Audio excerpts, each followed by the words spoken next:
새벽 5시에 출발하여 도착한 지방의 업무를 마치고 점심시간이 조금 지나서 사무실에 복귀하였습니다.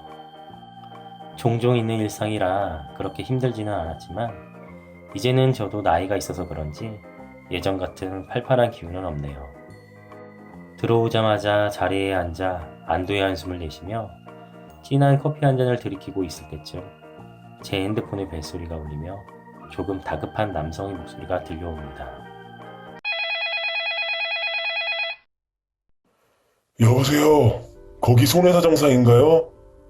아, 네. 안녕하세요. 맞습니다. 손해사정사.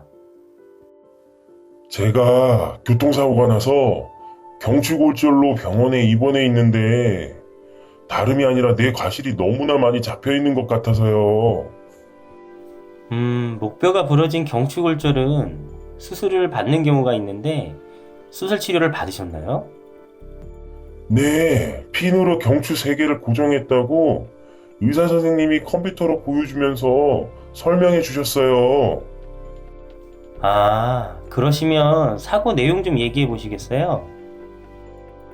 그렇게 10분 정도를 정리가 되지 않은 상태로 복잡하고 어렵게 상황 설명이 이루어지게 되었고, 병원에서 치료 중이라 전화상 설명이 어려우신 것 같은데 경찰에서 교통사고 사실 확인원은 발급받으셨나요?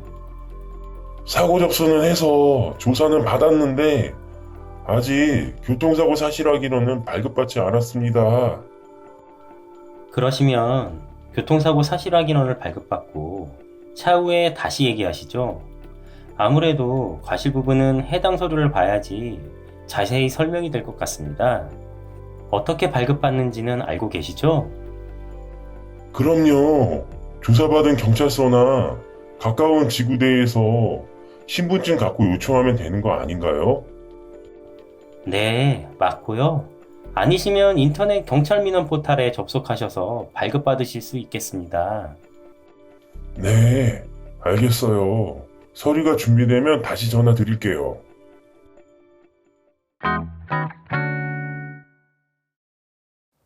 그렇게 10일 정도가 지났을 때쯤 다시 전화가 왔고, 면담 요청에 의해 교통사고로 경추골절이 발생한 그 피해자가 입원해 있는 로컬 병원에 방문하게 됩니다. 사고 내용 등을 자세히 듣고 살펴보니 피해자 A는 한 집안의 가장으로서 건설 현장 몫으로 15년째 근무하던 사람으로 사고 당일도 근무지에 출근을 위하여 새벽 일찍부터 집을 나섰고 사고 지점 교차로에서 적색 전멸 등의 직진 주행 중 A의 진행 방향 우에서 좌로 황색 전멸 등의 주행하는 사람이 범퍼로 A의 차량 우측 앞문을 충격 후 가해 차량 운전자는 사고 차량을 방치한 채 구호 조치 없이 그대로 도주한 음주 뺑소니 사고를 범하게 됩니다. 나중에 알게 된 내용상 가해자는 이전에 음주운전 전과가 있어서 집행유예 기간에 이 사고가 또 발생되자 도주한 것을 알게 되었습니다.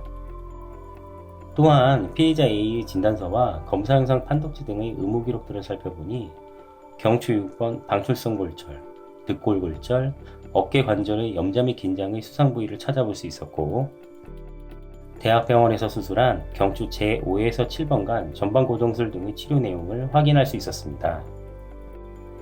피해자 A가 걱정하는 부분은 후유장애 등에 대한 보상에 있어서 적용될 과실 범위에 있었습니다.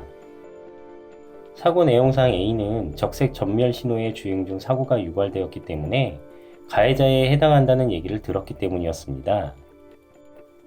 물론 A가 운전 당시 신호 체계가 다르고 상대방 차량에 도주하지 않았다면 A의 전적인 중과실 책임으로까지 적용될 수 있는 교통사고에 해당할 것이나, 사실관계상 상대방 차량이 황색 전멸 등 신호에 최악의 경우인 음주의 뺑소니를 하였으므로 이에 대하여 A의 과실이 일정 범위에서 경감됨에 이견이 없는 교통사고에 해당하였습니다.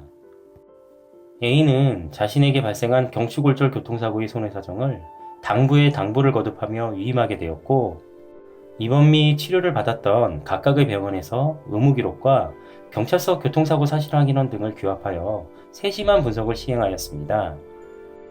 CT와 MRI 등의 영상을 자세히 살펴보니 정말 천운이었던 것을 알 수 있었습니다. 경추 6번의 골절 형태가 방출성 골절에 해당하였고, 자칫 병원 이송 및 수술 치료가 적절하게 이행되지 못하였다면 경추 후미에 위치한 척수신경의 손상으로 심각한 후유증의 사지마비 등이 발생할 수 있었던 상태임을 알 수 있었기 때문입니다. 그나마 적절한 응급조치와 수술치료가 A에 대하여 마비와 대소변 장애 등의 유발을 방지할 수 있었던 부분에 그저 감사할 따름이었습니다.